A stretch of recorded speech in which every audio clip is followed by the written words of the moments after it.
എല്ലാവർക്കും എൻ്റെ ഒരു പുതിയ വീഡിയോയിലേക്ക് സ്വാഗതം. ഇന്ന് നമ്മൾ പരിചയപ്പെടുന്നത് പെൻസിൽ ഡ്രോയിങ്, അല്പ ഷേഡോസൊക്കെ ചെയ്തിട്ടുള്ള ഒരു ഡ്രോയിങ് ആണെന്ന് പരിചയപ്പെടുന്നത്.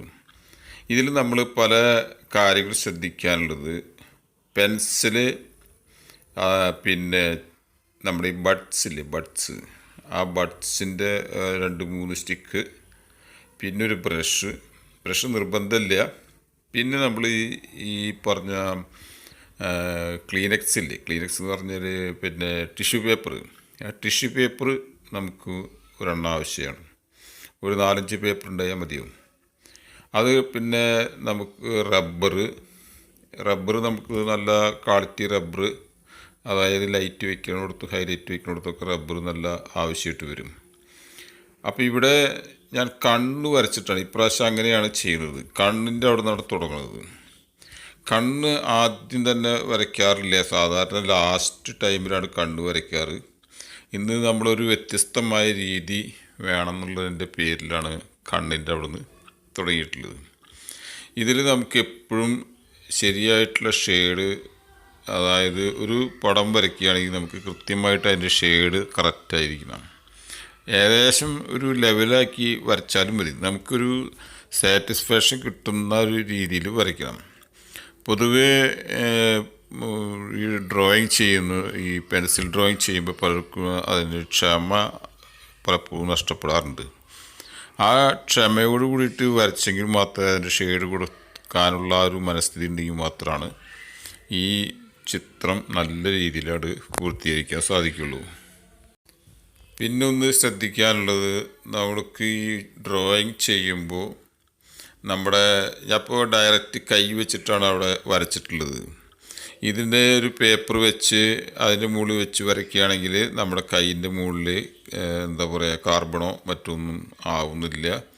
അപ്പോൾ അവിടെ ഇവിടെയൊക്കെ ആയിട്ട് നമ്മൾ ചിത്രത്തിൽ ഡാമേജ് വരാൻ സാധ്യതയുണ്ട്. അതുപോലെ തന്നെ നമ്മൾ കൈ വളരെ വൃത്തിയാക്കി കഴുകണം. കാരണം നമ്മുടെ കയ്യിൽ ഏതെങ്കിലും കാരണവശാൽ എണ്ണ ഒരംശം മതി, അതുണ്ടെങ്കിൽ പിന്നെ നമ്മൾ ഉദ്ദേശിച്ച ഷെയ്ഡ് വരില്ല. പഠിച്ച പണി 18 നോക്കിയാൽ ആ ഷെയ്ഡ് അതേ സ്റ്റൈലിൽ അവിടെ നിൽക്കില്ല. അപ്പോൾ അതുകൊണ്ട് ഇത്തരം നിസ്സാരമെന്ന് തോന്നുന്ന ഈ കാര്യങ്ങൾ വളരെ പ്രധാനമായിട്ടുള്ള സംഭവമാണ്. പക്ഷെ നമ്മൾ ആ സമയത്ത്, അതായത് വർക്ക് ചെയ്യുന്ന സമയത്ത് ഇതാണ് കാരണം എന്ന് നമുക്കറിയാൻ പറ്റില്ല. അതാണ് ഇതിൻ്റെ ഒരു ശ്രദ്ധക്കുറവ് കൊണ്ടുണ്ടാകുന്നൊരു കുഴപ്പം. അപ്പോൾ അതുകൊണ്ട് കൈ വളരെയധികം വൃത്തിയാക്കി നല്ല ഫ്രഷോട് ഇട്ടിരുന്നിട്ട് വേണം നമുക്ക് ഇത് ചെയ്യാനായിട്ട്. ഇപ്പം ഞാൻ 2 കണ്ണ് വരച്ചിട്ടുണ്ട്. അതിൻ്റെ ഷെയ്ഡ്, ഒരു സൈഡിൽ ഷെയ്ഡ് കൂടുതലും മറ്റൊരു സൈഡിൽ ഷെയ്ഡ് കുറവായിട്ടാണ്. ശരിക്ക് ഒരു സൈഡിൽ നിന്നാണ് വെളിച്ചം വരുന്നത്. അപ്പം അത് മനസ്സിൽ കണ്ടുകൊണ്ട് വേണം നമുക്ക് ഈ ചിത്രം മുഴുവനാക്കായിട്ട്. ഇവിടെ നമ്മൾ പെൻസിൽ ഡ്രോയിങ് ചെയ്യുക എന്നുള്ള എൻ്റെ ഉദ്ദേശം, ഇപ്പം എൻ്റെ ചാനൽ കാണുന്ന പല ആളുകളും ഓയിൽ പെയിൻറ്റിങ് ചെയ്യാൻ താല്പര്യമുള്ളവരുണ്ടായിരിക്കും, അക്രിലിക് പെയിൻറ്റിങ് ചെയ്യാൻ താല്പര്യമുള്ളവരുണ്ടായിരിക്കും, അതുപോലെ തന്നെ വാട്ടർ കളറ്, പെൻസിൽ ഡ്രോയിങ്, ഇനിയിപ്പോൾ കാരിക്കേച്ചർ, സ്റ്റോറി ബോർഡ് ആർട്ട്, അതുപോലെ തന്നെ ഗ്ലാസ് പെയിൻറ്റിങ്, ഇനാബിൾ പെയിൻറ്റ്, ഇതൊക്കെ ഇനി വരാനുണ്ട്.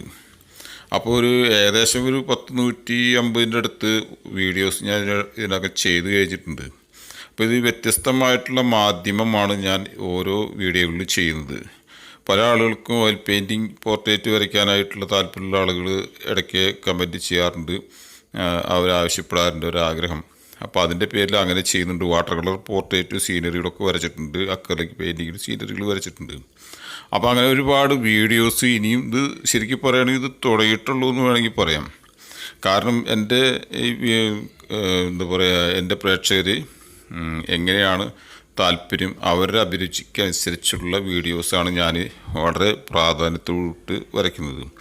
അപ്പോൾ അതിൻ്റെ ഒരു ഭാഗമായിട്ടാണ് ഇന്ന് പെൻസിൽ ഡ്രോയിങ് ആയിട്ട് വന്നിട്ടുള്ളത്. അപ്പോൾ ഈ പെൻസിൽ ഡ്രോയിങ് നിങ്ങൾക്ക് കാണുമ്പോൾ തന്നെ നിങ്ങളൊരു ചിത്രം നോക്കി വരയ്ക്കുമ്പോൾ അതിൻ്റെ ഒരു പ്രചോദനം ഉണ്ടാവുക, അല്ലെങ്കിൽ അതിന് സഹായിക്കുക എന്നുള്ളതാണ് ഓരോ വീഡിയോസിൻ്റെ എൻ്റെ ലക്ഷ്യം. അപ്പോൾ ഇതിൽ നമ്മൾ ശ്രദ്ധിക്കേണ്ട, നേരത്തെ പറഞ്ഞ മാതിരി, പിന്നെ ഇത് പുട്ടി റബ്ബർ എന്ന് പറഞ്ഞൊരു റബ്ബറുണ്ട്. ആ റബ്ബർ ഉണ്ടെങ്കിൽ നമുക്ക് വളരെ ഫ്ലെക്സിബിളാണ്. അപ്പോൾ നമുക്ക് ഏത് പോയിൻ്റ് വേണമെങ്കിൽ എടുക്കാം. അതുപോലെ തന്നെ പെൻസിൽ പോലുള്ള റബ്ബറുകൾ വരുന്നുണ്ട്. അതുപോലെ തന്നെ ചാർക്കോളാണെങ്കിൽ ചാർക്കോൾ സ്റ്റിക്കുകളുണ്ട്, പെൻസിലുണ്ട്. പെൻസിൽ തന്നെ ഒരുപാട് നമ്പേഴ്സിലുള്ള പെൻസിലുണ്ട്. നമുക്ക് ഡെപ്ത് എത്രമാത്രം വേണം അതിനനുസരിച്ച് നമ്മൾ ഏകദേശം 2B മുതലാണ് നമ്മൾ വാങ്ങേണ്ടത്. അതായത് 2B 3B അതിന് പകരം നമ്മൾ 2B കഴിഞ്ഞാൽ പിന്നെ നമുക്കൊരു 4B ഒരു 6B ഉണ്ടെങ്കിൽ നമ്മുടെ എല്ലാ രീതിയിലുള്ള ഷെയ്ഡോസ് കൊടുക്കാനായിട്ട് സാധിക്കും എന്നുള്ളതാണ് അതിൻ്റെ പ്രത്യേകത. ഇത് 12B എന്ന് പറഞ്ഞിട്ടൊക്കെ അങ്ങനെ പോകുന്നുണ്ട്. അത്രയ്ക്കും നമുക്ക് ആവശ്യം വരുന്നില്ല. കാരണം നമ്മളുള്ള വർക്കിൻ്റെ ലെവൽ അനുസരിച്ച്, അതായത് ഇപ്പോൾ ഒരു 2 അടി 4 അടിയൊക്കെ വരയ്ക്കുകയാണെങ്കിൽ നമുക്ക് 12B വേണ്ടി വരും. കാരണം അത്ര ഏരിയ നമുക്ക് പെൻസിൽ കൊണ്ട് കവർ ചെയ്ത് വരണമെങ്കിൽ നല്ല വലിപ്പമുള്ള, അതായത് വണ്ണമുള്ള, അതിൻ്റെ എന്താ പറയുക തിക്നെസ് കൂടുതലുള്ള ടൈപ്പ്, ഡാർക്കുള്ള ടൈപ്പ് പെൻസിൽ നമുക്ക് ആവശ്യമായിട്ട് വരും. അപ്പോൾ അതുകൊണ്ട് അതിൻ്റെ വർക്കിൻ്റെ സ്വഭാവം അനുസരിച്ച് മാത്രമാണ് നമ്മൾ പെൻസിലുകൾ തിരഞ്ഞെടുക്കേണ്ടത്. ഒരുപാട് പെൻസിലുകൾ എൻ്റെ കയ്യിലുണ്ട്, അല്ലെങ്കിൽ ഞാൻ ഒരുപാട് പെൻസിൽ എല്ലാ നമ്പറിലുള്ള പെൻസിൽ വാങ്ങിയിട്ടുണ്ട് എന്നൊക്കെ പറഞ്ഞിട്ട് ചെയ്യേണ്ട യാതൊരു ആവശ്യമില്ല. ഇതിൽ 75% നമുക്ക് 2B പെൻസിൽ ഉണ്ടെങ്കിൽ തന്നെ ഒരുവിധം കവർ ചെയ്ത് പോരും. നല്ല ഡെപ്തുള്ള ഒരു പെൻസിൽ തന്നെയാണ്. സാധാരണ ബേസിക് എന്ന് പറഞ്ഞാൽ HB ആണ്. ആ സമയം നമ്മൾ 2H 3H എന്നൊക്കെ പറഞ്ഞിട്ട് ഉള്ള പെൻസിൽ മേടിച്ച് കഴിഞ്ഞാൽ അത് എൻജിനീയറിംഗ് വിഭാഗത്തിനുള്ളതാണ്. നമുക്ക് ആർട്ടിസ്റ്റുമാരായിട്ടുള്ള ചിത്രകലയ്ക്കായിട്ട് ബന്ധപ്പെട്ടുള്ളവർക്ക് അത് ആവശ്യമില്ലാത്ത സംഭവമാണ്. കാരണം അത് മൈനസാണ്. അതായത് HB എന്നുള്ള ആ ബേസിക് പെൻസിലിൽ നിന്ന് താഴോട്ടേക്കാണ് അത് പോകുന്നത്. അതായത് കടുപ്പം കുറഞ്ഞ് നേർമയായിട്ട് പോകും. അപ്പോൾ അതുകൊണ്ട് നമുക്കത് ആവശ്യമില്ല. ഇനി അതിൻ്റെ ആവശ്യം വല്ല പോയിൻറ്റുകളൊക്കെ ചെയ്യണമെന്നുണ്ടെങ്കിൽ അങ്ങനെ ഒരു പെൻസിൽ മേടിക്കാം. പക്ഷേ തീരെ പ്രയോജനമില്ലാത്ത നമുക്ക് തോന്നും.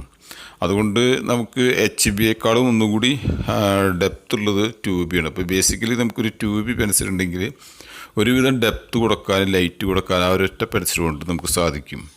നമ്മളെപ്പോഴും ഡ്രോയിങ് ചെയ്യുമ്പോൾ നമുക്ക് എപ്പോഴും നല്ലൊരു മൈൻഡോട് കൂടി, അതായത് നമുക്ക് വരയ്ക്കാനുള്ള നല്ലൊരു മൂടുള്ള സമയത്ത് മാത്രം നമ്മളിത് തുടങ്ങാവൂ. കാരണം നമ്മുടെ തിരക്ക് പിടിച്ച, അല്ലെങ്കിൽ നമ്മുടെ വീട്ടിൽ പല പ്രശ്നങ്ങളോ കാര്യങ്ങളോ എന്തെങ്കിലുമൊക്കെ ഉള്ള സമയത്താണ് നമ്മൾ വരയ്ക്കുന്നതെങ്കിൽ നമ്മുടെ ആ മൂഡ് നഷ്ടപ്പെട്ട് കഴിഞ്ഞാൽ പിന്നെ പറയാനില്ലല്ലോ. കാരണം അതിൻ്റെ നമ്മൾ ഉദ്ദേശിച്ച റിസൾട്ടായിരിക്കില്ല വരിക.